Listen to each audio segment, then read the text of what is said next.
내 이렇게 끼워낼까? 보여줘. 누구가 올라오지 못하게?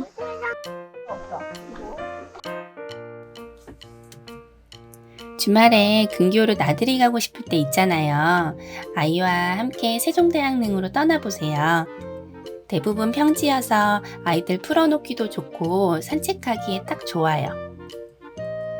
특히 이 영상을 끝까지 다 보고 가시면 아이랑 산책하면서 세종대왕에 대해서 이야기를 나눌 수도 있고 이것저것 설명해 줄 수도 있어서 정말 많은 도움 되실 거예요. 세종대왕릉은 서울에서 자동차를 타고 갔을 때 약 1시간 10분 정도 거리에 있어요. 가보면 안에가 굉장히 넓어요. 그래서 사람들이 있어도 많다는 느낌보다는 한적하게 산책하는 느낌이어서 더 좋았던 것 같아요. 거기 입장료도 저렴해서 부담도 없었고요. 우리 아이 너무 빨리 크죠? 아이와 갈만한 근처 음식점 정보도 알려드리니까 음식점 찾아보는 시간 아끼셔서 우리 아이와 소중한 추억을 하나라도 더 만드셨으면 좋겠어요. 그럼 세종대왕님을 만나뵈러 가기 전에 우리 세종대왕님에 대해서 한번 알아보고 가볼까요? 세종대왕님 위대한 분이시죠? 그런 분은 어떤 분이셨을까요? 세종대왕은 진심으로 백성을 사랑한 왕이셨대요. 예전에는 중국의 한자가 어려워서 글을 읽지 못하는 백성들이 많았는데요. 그래서 나라의 일을 알리는 방을 써 붙여도 글을 읽지 못해 억울한 일을 당하는 경우가 많았대요. 이런 백성들의 고통을 알게 된 세종대왕은 누구나 쉽게 익힐 수 있는 우리만의 글자가 꼭 필요하다고 생각했어요.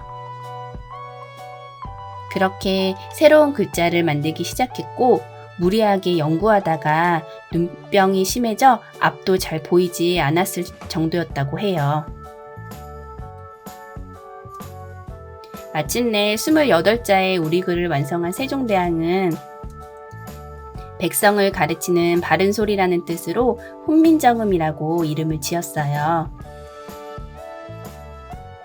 이제 한자로는 표현할 수 없었던 휑휑 바람소리, 졸졸졸 시냇물 소리 등 글로 다양하게 표현할 수 있게 되었어요.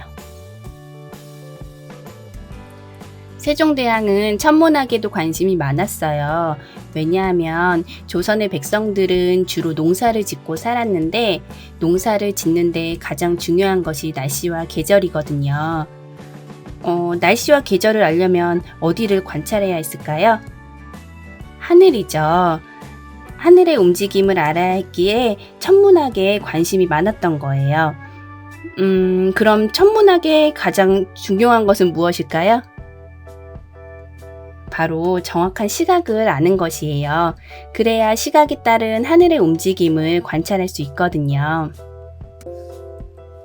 세종대왕은 재주가 뛰어난 기술자들과 학자들이 천문학 연구에 힘쓰도록 했는데요. 기술자들을 명나라로 유학을 보내기도 했어요. 그래서 명나라의 발전된 기술을 배울 수 있도록 했어요. 그 중에서 이제 눈에 띄는 인물이 장영실이었는데요. 장영실은 천민 출신이에요. 근데 천민 출신이지만 똑똑하고 재주가 남달랐어요. 특히 금속 다루는 기술이 뛰어났어요. 그래서 장영실에게 높은 벼슬을 내릴 정도로 세종대왕은 이를 많이 아꼈다고 해요. 세종대왕은 장영실에게 궁궐에서 쓰던 물시계를 개량하는 일을 맡겼는데요. 그 이유가 당시에 쓰던 물시계는 정확한 시각을 나타내지 못했거든요. 그래서 장영실은 물시계를 개량했고 경점직이라는 물시계를 만들어서 정확한 시각을 알아낼 수 있게 했어요. 하지만 경점지기 역시 이전에 쓰던 물시계와 마찬가지로 사람이 지키고 서 있다가 시각을 확인해야 하는 수동 물시계였어요. 사람이 시각을 확인하여 종을 치면 종소리를 신호로 성문을 여닫거나 궁궐이나 관청에서 여러 가지 행사를 진행했는데요. 그러다가 종을 치는 사람이 깜빡 졸거나 자리를 비워서 종을 치지 못하거나 혹은 실수로 종을 잘못 치면 많은 사람들이 혼란에 빠지게 되었어요. 이런 문제를 해결하기 위해 세종대왕은 장영실에게 자동 물시계를 만들어 달라고 요청했어요. 어떻게 그 당시에 자동 물시계를 만들 생각을 했을까요? 정말 대단한 것 같아요. 그런 장영실은 기존에 만들어진 예가 없는 자동 물시계를 만들기 시작했고 또 그거를 10년에 걸쳐서 완성시켰어요. 이름은 스스로자 칠격, 물시계를 의미하는 누각의두. 스스로 쳐서 시각을 알려주는 기계라는 뜻으로 자격루라고 이름을 지었어요. 자격루를 간단하게 설명하면 먼저 물시계 부분에서 구슬이 굴러 떨어져요. 그러면 옆에 있던 커다란 기계장치 속으로 들어가는데요. 구슬로 인해 기계장치가 움직이면 이제 나무 인형이 종을 치는 원리예요. 국립고궁박물관에 가면 실제 크기의 복원품을 볼 수 있다고 해요. 금속 다루는 기술이 뛰어났던 장영실은 자격루 말고도 이제 여러 학자들과 함께 다양한 기구를 만들어냈는데요. 우선 해와 달, 별의 움직임을 관찰하는 혼천이, 혼천이를 또 간소하게 만든 간이, 해시계인 앙부일구, 유명하죠, 해시계. 그리고 이건 추구기인데요. 원통 안에 고인 빗물의 깊이를 재어 비가 내린 양을 측정할 수 있었어요.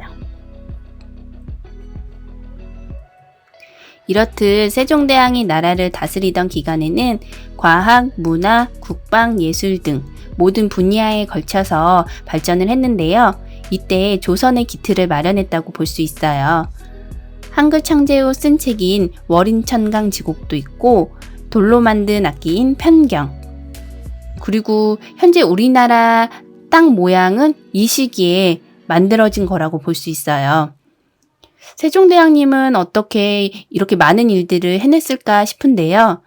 뛰어난 재능을 가진 사람들을 찾아내 그 능력을 제대로 발휘할 수 있도록 환경을 만들어준 것도 한몫하지 않았을까 싶어요.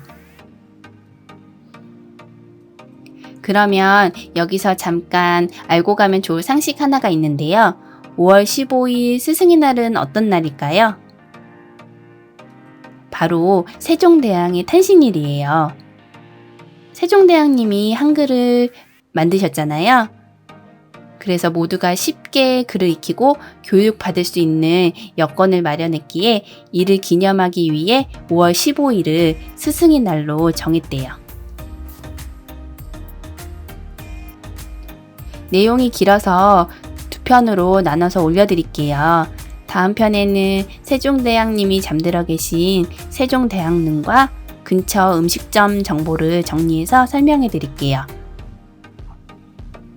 댓글에 소감 남겨주시고 좋아요, 구독 눌러주시면 남겨주신 이메일 주소로 제가 정리한 음식점 정보와 세종대왕릉 내용이 적힌 소책자를 보내드릴게요.